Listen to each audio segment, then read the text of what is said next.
Good evening, everyone. Welcome to the American Dream. Tonight's topic is the daily item, and our guests are Ted Grant, who is the publisher of the item, and Beth Bresnahan, who is the CEO. Now, I just want to say at the outset that they are two very smart people, extremely funny and passionate about Lynn. So, Ted, you and a group of people bought the item about almost 2 years ago now, right? In October, was it? Yes, but did you have to say that we're smart so that people will understand everything we're about to say will be obviously brilliant in case we come across just really flat and dumb? So she's funny, Ted's not. Yeah, we bought it about 23 months ago, a group of 7 of us, with the intent to save an institution. Really? So what changes have you made since you bought the item? Wholesale. We changed the tone, we changed the outlook. I believe we changed much of the content. Hard news is hard news, breaking news is breaking news. But when we have... Well, explain the difference, because I want the audience to understand what happens in a newspaper. So what do you mean hard news, breaking news? Well, an election, an arrest. I don't know that I should have combined those two things, but that's news. Then there are features, personalities, people in the community. I think what we've done is we've focused more on the community. And news happens, we cover it. There was a great line, if when news breaks, we fix it. So we'll get to that later. Yeah. We cover news, but we also try to just hold a mirror up to our 8 communities. It's not just Lynn, but it's Lynn, Saugus, Swampscott, et cetera. And we try to reflect those communities. What's going on? Who are the people? People make the news. So that's where our focus has to be. Okay. Beth, you're the CEO. And you were the CEO at the Massachusetts Gaming Commission. You were the executive director, right? State Lottery. State Lottery, okay. So some would question why you left the State Lottery to come to Lynn. I know you're a Lynn resident, lifelong Lynn resident, and passionate about Lynn. I had dreams of winning Powerball, and I couldn't do it in that role. But I mean, I'm a lifelong Lynn resident. Right. Been reading the item since I've been able to read, and truly believe that there's so much opportunity and possibility in this community, and it begins with the people who make up the community, and being part of the newspaper, and having that platform to, as Ted said, be a reflection of the community and tell the stories is part of building, I think, a strong community. Okay, your paper ran an article the other day about Richard Holbrook, who's retiring as the president of Eastern Bank. Yes. And he had an interesting comment. He said, people should stop saying Lynn has great potential. They should say Lynn is a great city. And I thought that was pretty... I wholeheartedly agree. Yeah, I know you do. How do we get everybody else to agree to that? Well, I think that especially, there are core members of the community that understand that have lived here. They live here because they want to, not because they have to. But we need to be able, and I mean we, not just the newspaper, but the community as a whole, tell and sell our stories to the outside. I mean, you can go to any city in Massachusetts or outside of the state, tell them where you're from, and you'll hear that rhyme. But we need to tell stories that go far beyond that and share what's going on here, beyond what was once reported, I think heavily by the media, which is the bad stories. Right. Well, that rhyme refers to originally World War II days, right? Yeah, when sailors came to Lynn. So you think the stories that you publish in the item now help to combat that perception Well, I think it's not even helping to combat it, but showing that there's a lot more to the community than the police blotter and the obituaries. And there's a lot more to the community than Lynn Woods, although that's fabulous. I grew up in Lynn Woods when I was a kid. Lynn Beach, and I grew up on Lynn Beach when I was a kid. And there's more to Lynn than Sluice Pond and Flax Pond and all those places where we played and swam as kids. As you know, I think, I do a lot of politicking, and one of the things I love to do is knock on doors in neighborhoods. I mean, I like whoever the candidate is that I'm supporting. And every time I go into a different neighborhood, it's just marvelous to see what a wonderful neighborhood it is in Lynn. And we don't seem to get enough talk about neighborhoods in Lynn. Yeah, well, I believe that there are people who live in Lynn who have never visited other neighborhoods. Right. And by holding a mirror up to the community, telling the stories of residents in various neighborhoods, Right. we're able to show a glimpse of that Right. and hopefully build an opportunity for others to explore their city. How do people communicate with the item besides letters to the editor? I mean, you have that look page, We do. So we receive, and you encourage people to contact you, but do people actually do it? we receive a number of emails. We have social media Okay. platforms. We're on Facebook, Twitter, Instagram, YouTube. People pick up the phone and call, and we don't get the number of letters to the editor that we did, growing up. I remember we'd have a full page Right. sometimes of letters to the editor, but we do receive a lot of feedback. They just come in non-traditional forms now. Is it positive, negative? Not always Mix? positive. Yeah. We get a mix, and we want to hear the negative as much as we want to hear the positive, Sure. because we can't make changes to better serve the community if we don't hear the negative feedback. And that's an important distinction, because I think if we do our jobs correctly, we're neither being negative nor positive. We're simply being factual. We're being reflective of the community. Okay. And therefore, the reaction to these stories, there are biases in just about anything. That's not what we're supposed to do. We're not supposed to show a bias. We can show a bias on the editorial page, but in news coverage, it's supposed to be just straight fact. Who, what, when, where, why, and let the reader determine if it's positive or negative, and then that can be the feedback to us. And as Beth said, I in many ways think the negative feedback is a lot more important than the positive, because without the negative feedback, we can't fix it. We need to know what our readers want, and we've done extensive polling. Most definitely the most extensive polling in the 138-year history of the paper. And we got great feedback from our readers, and we've incorporated that feedback into the content of the paper. What were some of the positive things that were said in that feedback? I think people, well, this will be an odd answer to that question, but among the positive feedback, obituaries, police coverage, local sports coverage.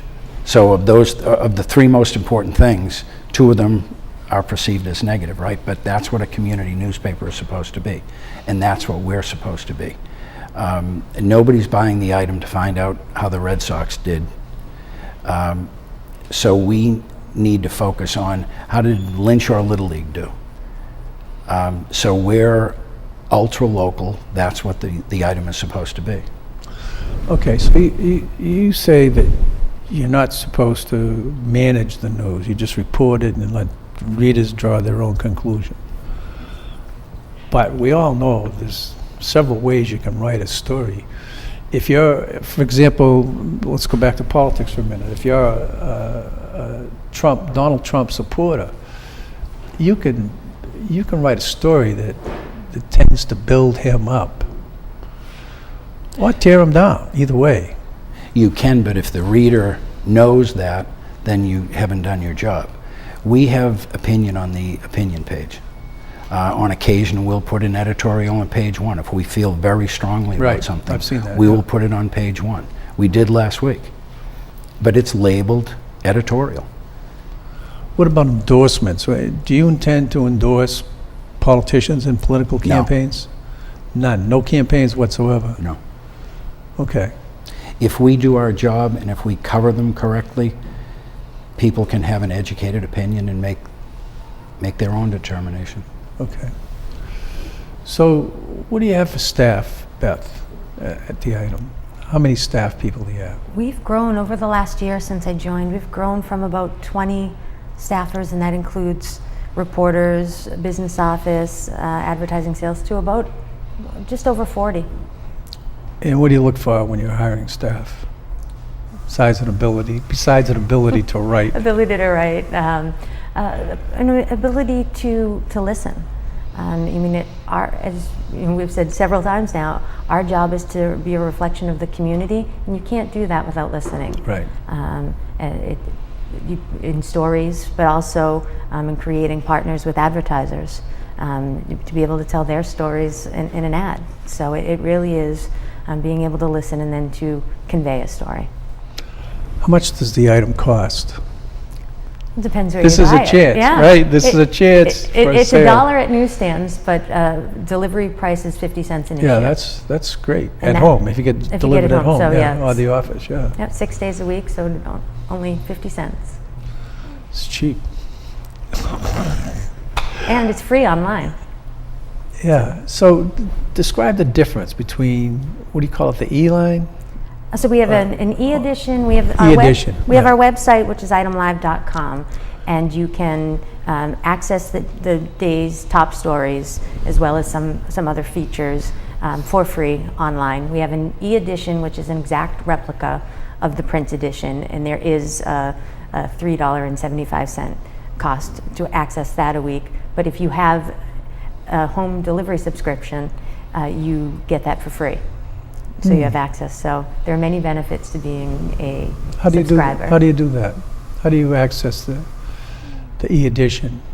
You go to our website, itemlive.com, and in the drop-down menu on the left-hand side of the page, there's an option to click on e-edition. And there's an indication that you're a home subscriber so that you can... Yeah, and you can just put your information in, and if you haven't yet been granted access, you can call our offices and we can set you up. It's pretty easy. Okay. So let's go to a larger picture for a minute. There's a lot of criticism of the media these days about people don't trust the media. They don't trust the print media, the TV media. How do you read that?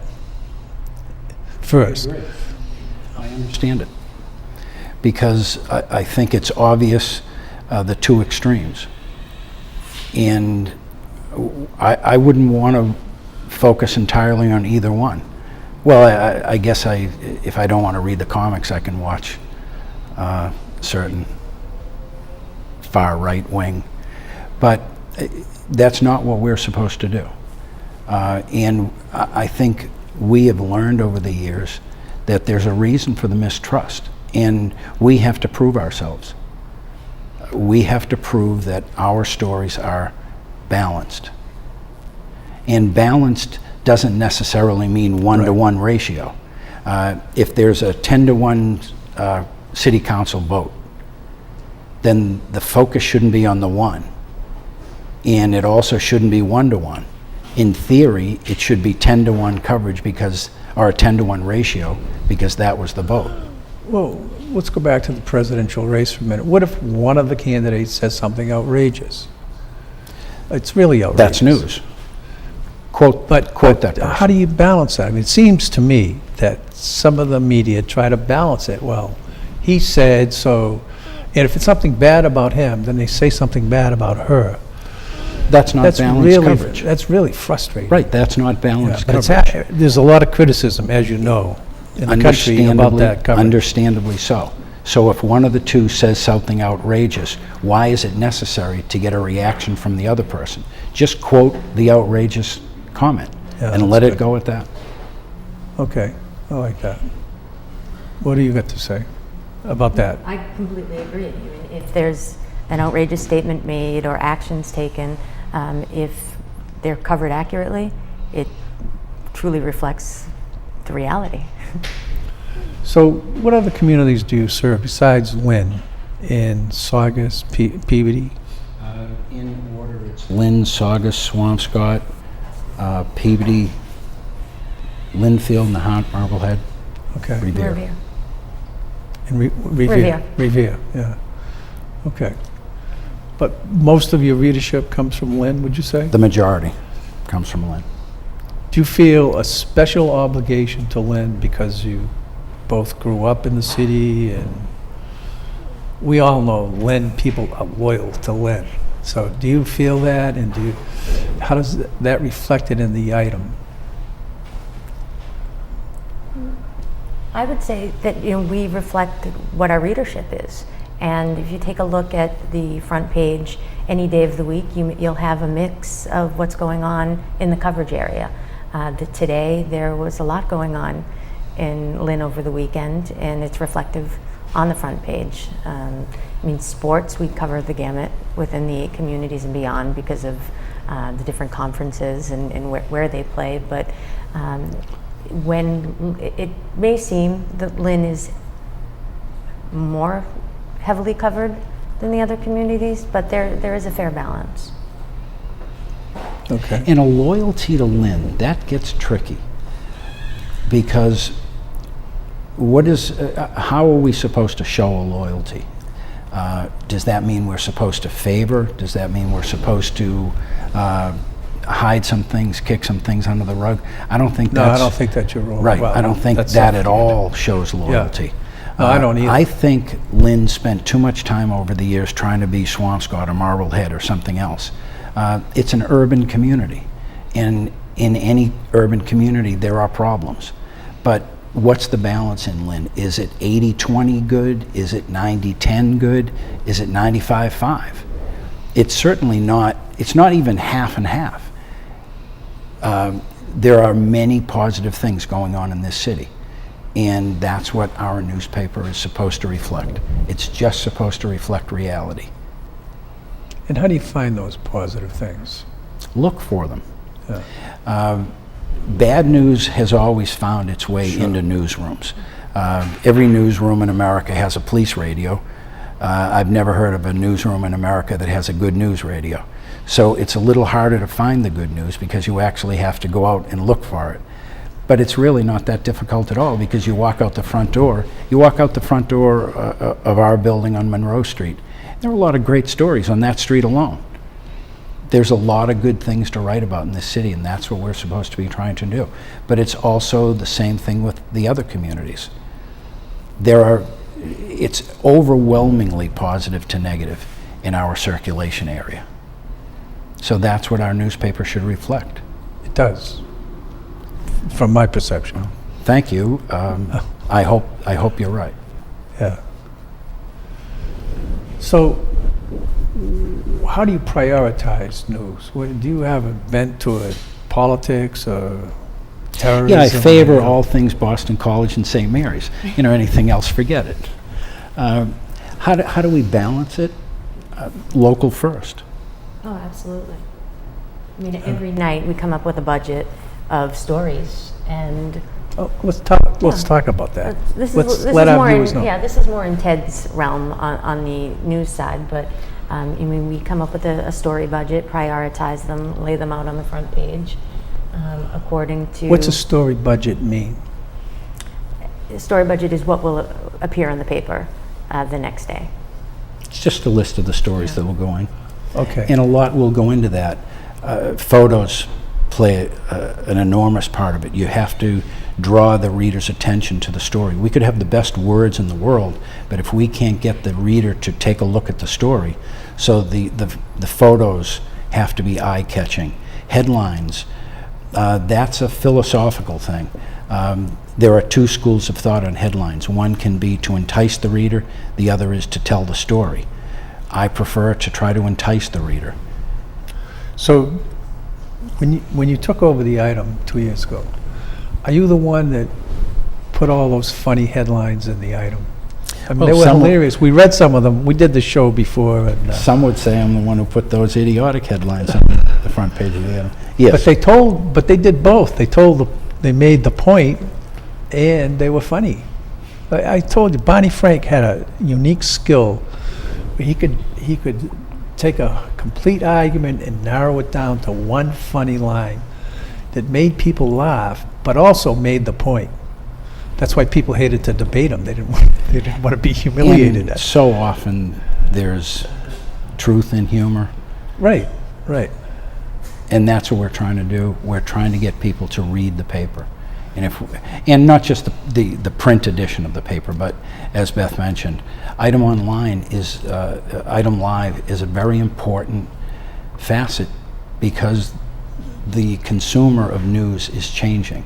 We have two distinct audiences. We have people loyal to print, and we have a younger generation that has their heads buried in their phones. And that's why when we did Item Live, we changed entirely the approach to our online production, and that is a mobile-first site. Is print dying? No. The print, no. No. I was very encouraged to read the data that we got back from our surveys. There's a great belief or a great misperception that print is dead. It's not. But everything has become a niche product. The item has become a niche product. It's not all things to all people. There's nothing in the Globe, for instance, that you, other than columnists, that you can't get online. But how are people going to find out local news? Did the lady down the street die? Did the house across the street get broken into? Did Johnny have a great Little League game? That's what we're supposed to do. That's the market we have to serve. Okay. That real estate column you have on Saturday, the back page, it's terrific. Everybody I know reads that page. People like to see the transactions. Yeah. Local information. Right, yeah. So let's go back to the dispute over honesty in the news. People don't question your veracity, right? The item's veracity. That's not an issue with you. People question it, but I frankly, I laugh when I hear it. Yeah. All that means is they don't like the The truth. story, right. And I get that. But the only thing we have, our only stock in trade is our credibility. Your reputation. And if we lose that, we're out of business. So we welcome criticism, but it has to be rooted in truth. Okay. Our stories are rooted in truth. So tell us about the e-edition, the social Yeah, media. please look to my left. Well, I would say more so just the digital presence. The e-edition is a specific product, and Okay. that's the replica of the print Okay, edition. so that's easy enough. But You didn't- we've increased our digital presence tremendously. We launched the new itemlive.com back in about the end of January, which is a mobile-first site. And what that means is it's geared towards 50% of our online readership are coming from their mobile phones. So, 10 years ago or 15 years ago when Item Live first launched, everybody came in through a PC. Now that's dwindling. It's phone first, then tablet, then laptop, then a PC. So we designed the site so it's very visually focused. If you take a look, it almost looks like Pinterest or Instagram, in which we focus fully on the photos with a strap for a headline. But we've seen the online readership grow tremendously since relaunching. One thing that was imperative that we did was to take down the paywall, to open up the stories to a much larger readership. So that certainly helped, but also the focus on local stories, local photos, and then really integrating our site with our social media sites to draw people in from Facebook, where they're getting a lot of their news, from Twitter, and also from YouTube and Instagram. Okay. Does the item participate in the nonprofit world in Lynn? In terms of? Advertise? I know you do. But I'm looking for an answer. Oh, yeah. Yeah. Because the nonprofit sector is an extremely large and important It's sector very in the city. valuable. Yeah. So you print all the stories that you're given. Is that fair to say about different nonprofit events? I won't say all the Fundraising stories were events and- printed, we receive, but the vast majority. I can't think of an example that we haven't Right. given attention. Do you think enough people don't contact you? Definitely not. I think there are a lot more stories to be told. Right, And I we do, welcome the opportunity to partner with nonprofits, but to partner with community organizations and just residents and citizens to tell stories. It's our job. Right. And the greatest satisfaction of the past 23 months has been watching print circulation and readership overall increase. Good. That means we're in the right direction. I won't say that we're good. I'll say that we're better and improving Well, constantly. That's a big deal. And the only way we will continue to get better is if we continue to hear from our readers. What do you like? What don't you like? And I'm not talking about the opinion pieces. I'm talking about what are we not covering? Is there some aspect of our 8 communities that we're ignoring? And if we're ignoring it, it's because of stupidity. It's not because of some grand scheme to not cover something. Okay. Unfortunately, we're going to have to stop now. But thank you very much. That was Thanks for very having us. enjoyable and informative. Thanks for having us. Okay. See you again.